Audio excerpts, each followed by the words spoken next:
All right, so peace. It's very interesting. Something happened in New York City about a week or so ago, a little over a week ago. It was a man named Richard Rojas, a former member of the U.S. Navy, who purposefully drove his car through a crowded district of New York City called Times Square. For those of you who are not from New York City, you may not be familiar with it, but it is pretty much world famous. It's called Times Square. It's a very populated area. He decided that he was going to drive through the middle of Manhattan, drive onto the sidewalk, and plow down the pedestrians. All right, now remember what I said. Richard Rojas is a former member of the U.S. Navy. They're going to cover the story. I'm going to chime in. The man accused of driving into a large crowd in New York's Times Square is now charged with second-degree murder. Richard Rojas is also facing 5 counts of aggravated vehicular homicide. Now look at Richard Rojas's face. He looks like he doesn't quite know why he did what he did. He looks like he did something that he may not have consciously wanted to do. All right. And 20 counts of attempted murder. The Bronx man smashed into the busy area just before noon yesterday, killing a teenager. Police said he was going south on 7th Avenue, then made an abrupt U-turn and jumped a curb. He drove down the sidewalk for 3 blocks.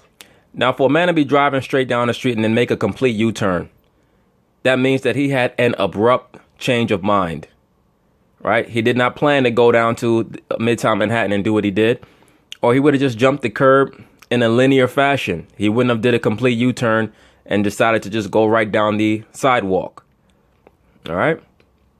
Drika Duncan is near where his car finally came to a stop. Drika, good morning. Good morning. You can see that car has been removed. One eyewitness said this car was barreling down the sidewalk like a bowling ball, striking several people in its path. It only came to a stop because of these steel barricades behind me. That shows you that he may have been on a mission where he did not care if he lost his own life for him to be driving like that. Now, Richard Rojas is on record as stating that he was looking to kill as many people as possible. Some of the video we're about to show you is graphic. Part of the rampage was captured on surveillance video. You can see the red Honda quickly make a U-turn and take off down the sidewalk after mowing down 23 people. Look at that craziness. You see that? He mowed them down just like bowling pins. The car U-turn and take off down the sidewalk after mowing down 23 people. Wow. 23 people. And did he really mow down 23 people, or is that just them throwing in their numerology?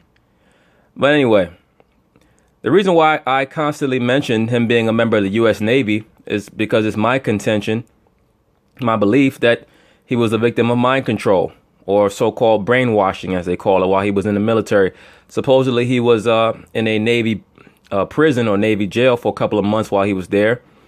They said that he came out. The people that know him said that when he came out of the Navy, he was a totally new person. He was there from 2011 to 2014. They said that when he came out, he was a totally new person. For those of you guys who have done any research on MK Ultra, all right, it started out in the U.S. Navy at the Naval Hospital in Bethesda, Maryland, back in 1947. It was known as Project Chatter. All right, they rolled it over in 1950 to something called Project Bluebird, and then Project Artichoke, and then finally MK Ultra. All right, basically it was a mind control program that was started by the CIA, initially known as the OSS, in order to figure out different methods to find truth serums, to find mind control mechanisms, to try to create what they call Manchurian candidates or mind control killers. All right. They have different sub programs within the MK Ultra program. You have MK Delta, MK Search, things of that nature that have been used. Basically, when you have a mind control slave, they can do whatever you want them to do. It's branched off into sex slave mind control people or subjects. Like I said before, they have assassins, mind control assassins. The perfect thing about having a subject that's under mind control is that you can have them do what you want them to do.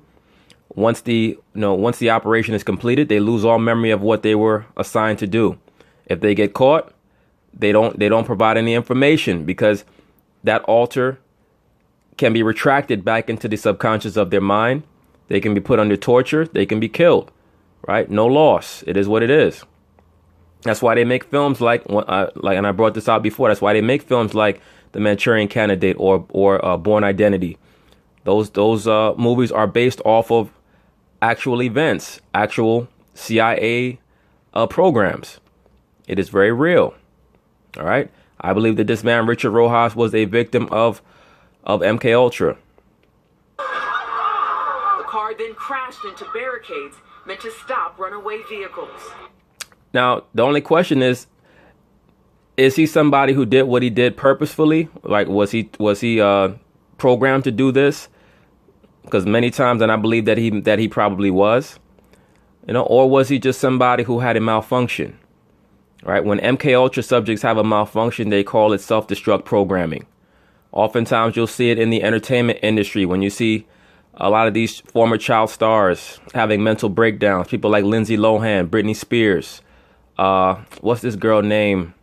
The little black girl, Keke Palmer. What they'll do is they'll shave their head bald. All right. When you see these stars that come from Nickelodeon or the Disney Channel, those are what are known as monarch children.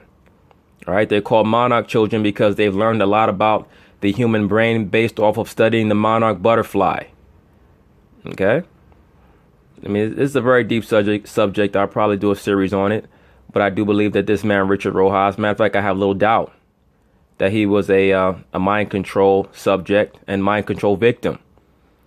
Like I mentioned, it was started in the U.S. at the Naval Hospital or the Naval Institute in Bethesda, Maryland, which is the same place where I mentioned in the previous video where they killed, allegedly, Jim Forrestal, the original Secretary of Defense, and also where they killed, allegedly, Joseph McCarthy, who was, one of the main antagonists of the socialist and communist movement in the American government. All right. So let's continue on. Let's see what they're talking about here. The girl who is walking next to me is on the ground in a heap and is clearly dead. It was just speeding as fast as it could, getting as many people. Elisa Elsman, an 18-year-old girl visiting from Michigan, was killed. Her 13-year-old sister was also injured, but survived. 4-7, we have multiple people run over. We just need the issue and multiple ambulances. The alleged driver, Richard Rojas, tried to flee the scene. Bystanders helped police capture him. Look at his face. He looks like he doesn't know why he's even being arrested. Like I said, that's the advantage of using an MK Ultra operative. You have them execute the game plan, and once everything is done, they snap back into attention. They have no idea what they just did. All right. This man looks like he has no idea what the hell is going on. All right. It's what's called an altered state of consciousness. You had different doctors. And let me also say this. The MK Ultra program comes from the Nazis. They're the ones who specialized in mind control programming. I mean, mind control has gone on for centuries, for millennia. All right. The North Koreans or the Koreans, the Soviets, they had their own mind control program also and brainwashing program. But the Nazis, as they normally did, they took it to the next level. All right. Under a man named Joseph Mengele, he performed a lot of experiments using electroshock therapy, drugs, torture, sexual abuse. These are things that will fragment the mind, especially in children. Okay. You had a doctor here in the Americas, North America and Canada, named Dr. Ewan. I believe his name was Ewan Cameron, if I remember correctly. Associated with the CIA, who used electroshock therapy. Right. The point is to fracture the mind, fracture the consciousness so that it can be reprogrammed. For anybody who's familiar with computers, when you have to, when you want to install a type of program or an operating system on a computer, you have to, when you format the disk, basically you wipe it clean so that you can reinstall whatever you want to reinstall. Like I've stated in the past, the human brain works extremely similarly to a computer.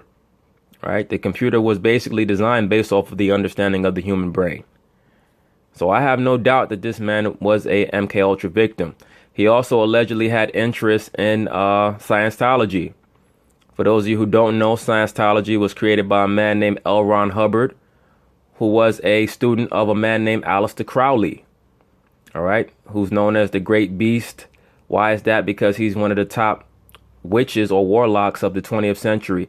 And he also allegedly may have been Jack the Ripper. All right, but that's another story for another day. That's another video for another day. All right. But yes, Scientology is one of the main cover, quote unquote, religions for mind control victims. That's why you see a lot of Hollywood actors and actresses that become Scientologists. All right. When they submit to the programming. The traffic agent at the time said, "Get him." He got away from 3 of them, and I tackled him. So far, investigators do not believe it was an act of terrorism. That being said, we are reinforcing key locations around the city. Now, they don't believe it was an act of terrorism, but the mayor, Bill de Blasio, the socialist, you know, the guy with the black lesbian wife, he says that they're reinforcing certain parts of the city. Now, how could you reinforce certain parts of the city against a guy who decided to drive his car on a sidewalk? There's nothing that you can do. So obviously this man doing what he did was a pretext to bring more quote unquote security to turn Times Square into a militarized zone. All right. It's just my take on it. With our anti-terror units of the NYPD. Rojas, a U.S. citizen, has had prior run-ins with police. Earlier this month, he was arrested for menacing. In 2008, he was arrested in Queens for drinking and driving. And also in 2015, he was arrested in Manhattan for drinking and driving. So what the hell does drinking and driving have to do with what he did? Are you trying to imply that he was drunk and that caused him to purposefully drive on a sidewalk, accelerate, and plow through over 20 people? Give me a break. Rojas served in the U.S. Navy from September 2011 to May 2014. Why do you think they keep showing this photo for? They keep showing this photo because this is a sign to those who are in the know. This man was a MK Ultra operative. All right. Bugged out of his mind. When he went to the Navy, they used him as a test case subject unwittingly, probably through drugs. For those of you who don't know, they program or they quote unquote brainwash their subjects, mostly using things like LSD, like I said before, electroshock therapy, things of that nature, totally destabilize the consciousness, and then they can install any type of personality subalter that they want. It's called DID, dissociative identity disorder, or multiple personality disorder. They can actually control the various personalities that they install into the conscious mind. All right, and they can call up the different alters using code words, what they call keys or triggers. All right. In 2013, he spent 2 months in a Navy prison after being court-martialed. You see that? Told you. Once they get you incarcerated in that military, then they can do whatever they want to you. They can do whatever they want. That's why, once again, that's why they make movies about it. Go watch Manchurian Candidate with Denzel Washington. All right, that pawn. Like I've said about Denzel before, there's multiple movies with Denzel where he has the RFID chip in him, showing you that he's promoting that. All right, he had it in Safe House, he had it in Manchurian Candidate, and he had it in Virtuosity. Like, how many movies you gonna have the RFID chip, man? Police sources tell our New York station WCBS that Rojas made some rambling statements after being arrested. Yeah, because he was totally disoriented because he's under mind control. And seemed emotionally disturbed. Now, he did pass a breathalyzer test. So that nullifies the bullshit about him being drunk. All right? He wasn't drunk. He was totally bugged out of his mind because he was put under the programming when you had him locked up in the Navy. But other initial tests allegedly came up positive for marijuana. Gail? Thank you very much, Jericho. Fox News. All right, so now this is the continuation of the Richard Rojas MK Ultra operative run amok video. So now let's see what they say about Mr. Rojas and what his recollection of the events are or aren't. But first, Times Square horror. A jailhouse apology from the man charged with ramming his car into a crowd of pedestrians. Good evening. Thanks for joining us tonight. I'm Jessica Moore. Richard Rojas is telling the New York Post he doesn't remember the Times Square crash. Now, didn't I tell you that MK Ultra victims, they have something called dissociative identity disorder. They oftentimes do not remember what happened. That's why I highlighted the photo of him running away frantically. All right, that's part of the programming. They have them execute a certain operation, and afterwards, they don't know what the hell they did. But he says he's sorry for it. The crash killed a young tourist and injured 20 people. Tonight, we're learning more about two of those victims who are from New Jersey. And as CBS 2's Dave Carlin reports, they say an apology is not enough. Two injured teens from the Times Square rampage are high school students in Dunellen, Middlesex County. 19-year-old Jessica Williams critically injured, and teenage classmate Destiny Lightfoot home from the hospital with broken bones and other injuries. We're a small town, and out of anyone in Times Square, we didn't think that our friends or our classmates would have gotten hit by that car. I mean, I don't understand why people say that. Were your friends Wonder Woman and Batman? Like, I mean, what make you think that they couldn't get hit by a car? And we were all just like shocked. The two students were away from this high school and in Times Square because it was class skip day for seniors. Well, that show you that they shouldn't have skipped, huh? We were told by the family of Lightfoot, who lives on this Dunellen street, that she is not ready to talk about it publicly. No comments from relatives of Williams, who suffered the far more serious injuries and just pulled through an operation that removed her spleen. Wow. I pray that she will, recover 100%. That's Joseph DeNuzzo, Williams' boss at a pizza restaurant in Fairfield where she works part-time. Eventually she'll be okay. Many in this town where the tragedy hits home are puzzled by the words of suspect Richard Rojas in the New York Post. In the exclusive Rikers Island Jailhouse interview, Rojas told the Post he has a gap in his memory. Quote, "The last thing I remember is driving in my car, then I woke up in the precinct. I was terrified." Yeah, because you were driving in your car, and most likely somebody may have called your phone or sent you a text message that activated a certain alter in your brain, and you had to execute what they wanted you to execute so that they could bring in more militarization into Times Square. Right after it was done, you totally disassociated from what you did, and you wake up without any memory or recollection of what you did, and basically you get to play the patsy. Right? MK Ultra assassins play the patsy all the time. Think of Sirhan. Think of Mark David Chapman or John David Chapman. I always forget that guy's name. So on and so forth. The list goes on and on. Right? Charles Manson, he was MK Ultra. He was a member of a MK Ultra assassin coven known as the Process Church. All right? Process Church, I believe, was based out in California. Guys like David Berkowitz, all these guys, MK Ultra, man. I think it's just him trying to cope with what he did. It's just messed up. To see this guy talking in a Jailhouse interview and saying these things, what do you think? Honestly, I just think he should be put in jail for life, to be honest. Rojas is charged with second-degree murder, 20 counts of second-degree attempted murder, and 5 counts of aggravated vehicular homicide. Rojas told the Post, "I just want to apologize to all the victims' families. I want to apologize to my mom." But in this tight-knit place in another state, residents don't want to focus on him. Not when two hometown students so desperately need support. In Dunellen, New Jersey, Dave Carlin, CB. And I'm sure that he hit other people, but they want to show you mainly the photos of the two Caucasian girls with the blue eyes and the blonde hair. Why is that? Because that's what tends to generate the most sympathy. That's what will allow them to justify a lot of the more draconian reforms that they're probably going to bring into that Times Square district. They want to militarize everything. S2 News. But anyway, that's the end of that segment.